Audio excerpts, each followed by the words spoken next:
Estağfirullah in tansurullaha yansurkum yusabbit aqdamakum. Siz Allah'ın dinine yardım edin, Allah da size yardım edesin. Yusabbit aqdamakum. Ayaklarınızı sabit kılsın.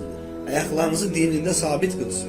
Allah'ın dinine yardım eləməyən necə dayanıb gözləyə bilər ki, Allah'ın yardımı nə vaxt gələcək?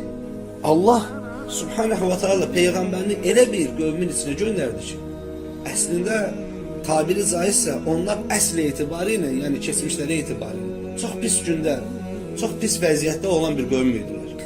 Amma Peyğəmbər sallallahu aleyhi və səlləm 23 ilin içində onlardan mələklərlə yarışacaq insanlar çıxartdı onların içində.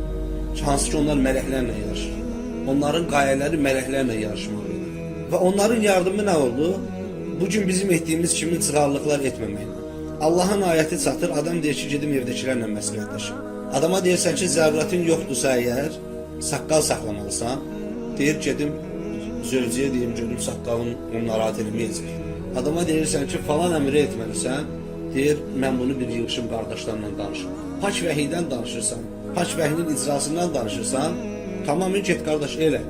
Ola bilər ki, o ayəti sən mən düz başa düşməmişik, elm əhli qəşəng başa düşür. Get bunu ondan soruş, amma icra elə. Yəni o sənə necə çatdıracaqsa əgər, onu icra elə.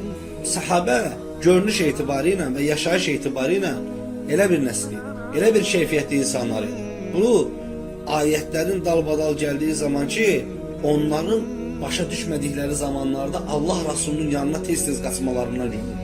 Allah Rasulu işin aksiyomasını bunları öyrətsin, bunlar tam keyfiyyətli şəkildə onu icra eləsinlər.